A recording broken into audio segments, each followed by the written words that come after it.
ഇന്ത്യയിലെ സോഷ്യൽ മീഡിയയിൽ ഇപ്പം അല്ലാതെ നോർമലായിട്ടുള്ള മീഡിയയിലും ഒക്കെ ഒരു ഡിസ്കഷൻ നടക്കുകയാണ്. നരേന്ദ്രമോദി ഡിക്റ്റേറ്ററാണ്, 80% ഡിക്റ്റേറ്ററാണ്, 70% ഡിക്റ്റേറ്ററാണ്, 100% ഡിക്റ്റേറ്ററാണ്. ഇതുമായിട്ട് ബന്ധപ്പെട്ടാണ് വലിയ ചർച്ച നടക്കുകയാണ്. ഇവിടുത്തെ രാഷ്ട്രീയക്കാരും പ്രതിപക്ഷ രാഷ്ട്രീയക്കാരും ചിലപ്പോൾ ആൻറ്റി BJP എന്ന് പോയ ആളുകളും ഇത് ഏറ്റെടുത്തിരിക്കുകയാണ്. അപ്പം ഇതിൻ്റെ പിറകിലുണ്ടായൊരു സംഭവം എന്ന് പറയുന്നത് ധ്രുവ റാത്തേ എന്ന് പറയുന്നൊരു യൂട്യൂബർ, അദ്ദേഹത്തിൻ്റെ സ്ഥിരമായിട്ട് ഞാൻ വീഡിയോ കാണുന്നതാണ്. 2014 മുതൽ അദ്ദേഹം യൂട്യൂബിൽ ആക്റ്റീവാണ്. 1 കോടിയിലപ്പുറമുണ്ട് സബ്സ്ക്രൈബേഴ്സ്. ശരിക്കും വ്യൂവർഷിപ്പുള്ള ഒരു യൂട്യൂബറാണ്. അപ്പോൾ കഴിഞ്ഞിടയ്ക്ക് അദ്ദേഹം പൊളിറ്റിക്കൽ സാധനങ്ങളൊക്കെ യൂട്യൂബിൽ വരുത്താൻ തുടങ്ങി, ചില കാര്യങ്ങൾ. അപ്പോൾ അതിനെപ്പറ്റിയൊക്കെ പറഞ്ഞത് ഇന്ത്യയിലെ നോർമലായിട്ടുള്ള മീഡിയ പല സ്റ്റോറികളും ഒളിക്കുന്നു, അതായത് മാറ്റിവെക്കുന്നു. അതിൻ്റെ ഭാഗമായിട്ടാണ് ഇതേപോലെയുള്ള യൂട്യൂബ് വീഡിയോകൾ, അതായത് പൊളിറ്റിക്കൽ വീഡിയോ ആണെങ്കിൽ സോഷ്യൽ എക്കണോമിക് വീഡിയോ ആണെങ്കിലും ഒക്കെ പുറത്തു വിടുന്നത്. അപ്പം നിങ്ങൾക്ക് ഓർമ്മയുണ്ടായിരിക്കും, ഹിൻഡൻബർഗുമായിട്ട് ബന്ധപ്പെട്ട് അദാനിക്കെതിരെ ഈ ധ്രുവ റാത്തേ ഒരു വീഡിയോ ചെയ്തു. അത് ഇന്ത്യയിൽ ശരിക്കും സർക്കുലേറ്റ് ചെയ്തു, വളരെയധികം പേര് ഗ്ലോബലായിട്ട് കണ്ട വീഡിയോ ആണ്. അപ്പോൾ അതിനെ ഹിൻഡൻബർഗിനെ പൂർണ്ണമായിട്ട് ന്യായീകരിക്കുകയാണ് ധ്രുവ റാത്തേ ചെയ്തത്. പക്ഷെ പിന്നീട് സുപ്രീം കോടതിയുടെ അന്വേഷണവും അതേപോലെ സെബിയുടെ അന്വേഷണവും അമേരിക്കയിൽ അന്വേഷണം നടന്നു. ഹിൻഡൻബർഗിൻ്റെ ഈ ആരോപണങ്ങൾ പൂർണ്ണമായിട്ടും അടിസ്ഥാനരഹിതമാണെന്ന് പറഞ്ഞു. അതിനുശേഷം ധ്രുവ റാത്തേ ഇതുമായിട്ട് കാരണം ധ്രുവ റാത്തേയുടെ വീഡിയോ ഞാനിത് 2-3 പ്രാവശ്യം കണ്ടതാണ്, ഇതുമായിട്ട് ബന്ധപ്പെട്ട വീഡിയോ. അദ്ദേഹം സ്ഥിരമായിട്ട് ഇതിനെപ്പറ്റി ട്വീറ്റും ചെയ്തു. പക്ഷേ ഈ പറഞ്ഞ കാര്യങ്ങളെല്ലാം അടിസ്ഥാനരഹിതമാണ്, അഡാനിക്ക് ഇതുമായിട്ട് യാതൊരു പങ്കുമില്ല എന്ന് പറഞ്ഞിട്ടും ധ്രുവ റാത്തേ ആ വീഡിയോയുടെ അതിനെപ്പറ്റി ഒരു ജസ്റ്റിഫൈ ചെയ്യുവാനോ അതല്ലെങ്കിൽ അത് അദ്ദേഹം കാണിച്ച തെറ്റായിരുന്നു, വീഡിയോയിൽ കൊടുത്ത പല സംഭവങ്ങളൊന്നും പറയാൻ തയ്യാറായിട്ടില്ല. നമ്പർ 1. ഇപ്പം ഡിക്റ്റേറ്റർ എന്ന് പറഞ്ഞ സംഭവമായിട്ട് ബന്ധപ്പെട്ട് അദ്ദേഹം വീഡിയോ ഇറക്കി. അത് മലയാളത്തിലെ പല സാറ്റലൈറ്റ് ചാനലിലും വലിയ ഡിസ്കഷൻ ഉണ്ടായി, ഡിജിറ്റൽ ചാനലിൽ ഡിസ്കഷൻ ഉണ്ടാകുന്നു. പ്രത്യേകിച്ച് മോദിക്കെതിരായിട്ട് നിൽക്കുന്ന പല ചാനലുകളിലും ഇതിനെപ്പറ്റി ഡിസ്കഷൻ വരുന്നു.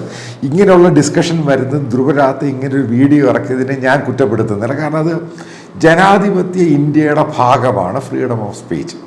ആർക്കും ആരെപ്പറ്റി എന്തും പറയാനുള്ള സ്വാതന്ത്ര്യം ഇവിടെ ഉണ്ട്. അപ്പം ഈ പറയുന്ന ഈ ഡിക്റ്റേറ്റർ എന്ന വാക്ക് ഉപയോഗിക്കുമ്പോൾ നമ്മൾ ആലോചിക്കേണ്ട ഒരു സംഭവമുണ്ട്.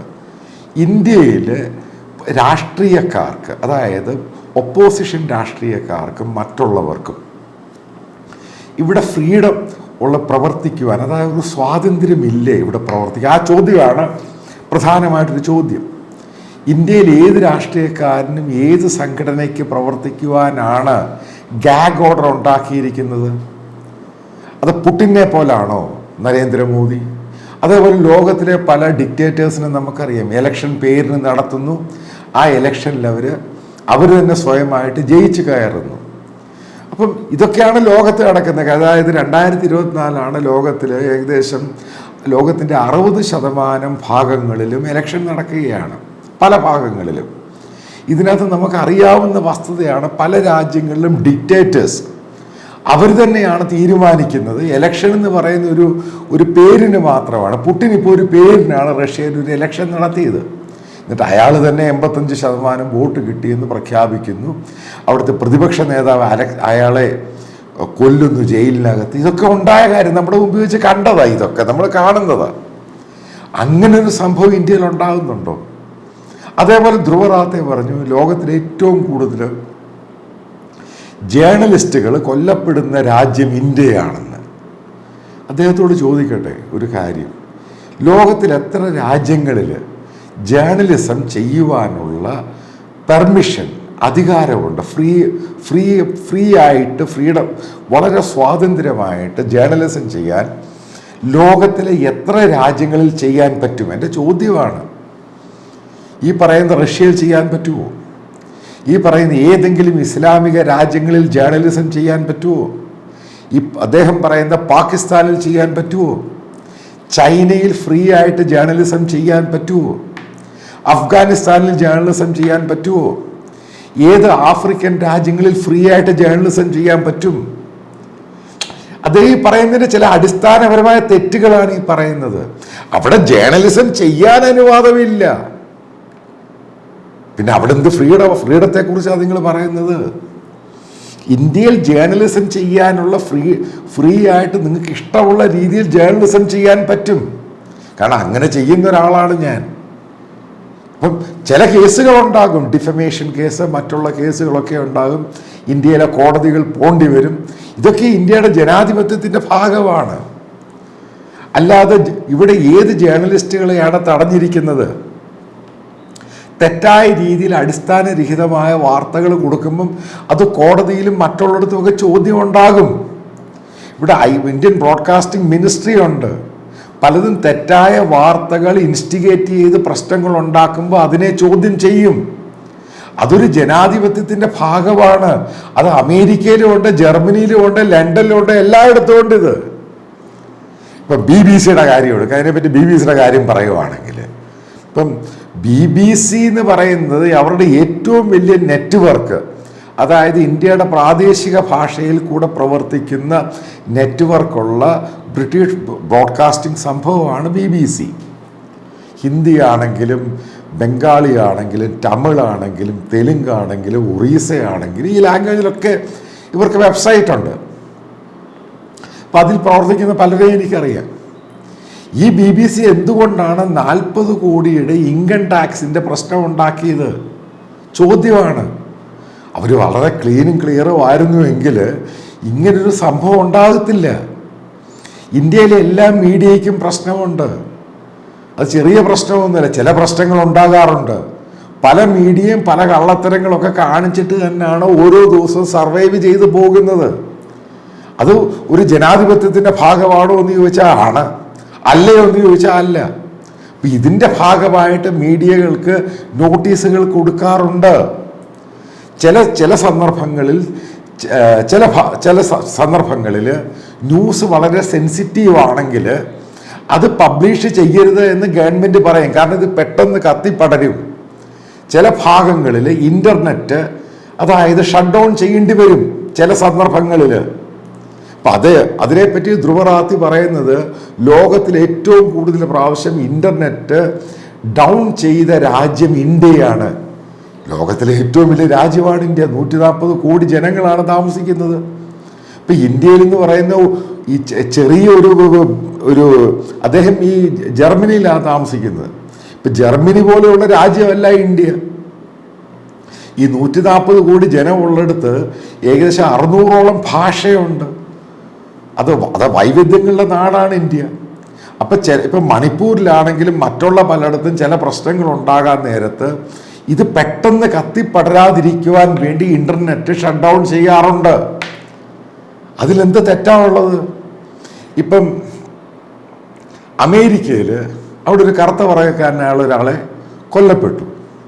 അതുമായിട്ട് ബന്ധപ്പെട്ട് പല ഭാഗങ്ങളിലും അമേരിക്കൻ ഗവൺമെൻറ്, ഫെഡറൽ ഗവൺമെൻറ് അവിടെ ഇൻ്റർനെറ്റ് ഷട്ട് ഡൗൺ ചെയ്തു. എന്തായിരുന്നു അത് സ്വാതന്ത്ര്യവും ഫ്രീഡത്തിൻ്റെയും ഭാഗമായിട്ടായിരുന്നു? ഒരിക്കലും അല്ല. ഇപ്പോൾ ഫ്രാൻസിൽ അവിടെ പലയിടത്തും കലാപം ഉണ്ടായി. ഈ കഴിഞ്ഞിടയ്ക്ക് ഉണ്ടായ സംഭവം. അപ്പോൾ ഫ്രാൻസിൽ പലയിടത്തും ഈ ഇൻ്റർനെറ്റ് പലയിടത്തും ഷട്ട് ഡൗൺ ചെയ്തു. അതെന്തിൻ്റെ ഭാഗമായിട്ടാണ്? ഈ കലാപം പടരാതിരിക്കാനുള്ള ഒരു വഴിയാണ് ഈ സംഭവം. ഇത് ലോകത്തെല്ലാ രാജ്യങ്ങളും ചെയ്യാറുണ്ട്. അത് വികസിത രാജ്യവും ചെയ്യാറുണ്ട്, അവികസിത രാജ്യങ്ങൾ അല്ലെ വികസനത്തിലോട്ട് പോകുന്ന രാജ്യങ്ങളും തേർഡ് വേൾഡ് രാജ്യങ്ങളും ചെയ്യാറുണ്ട്. അതാ രാജ്യത്തിൻ്റെ മെക്കാനിസമാണ്.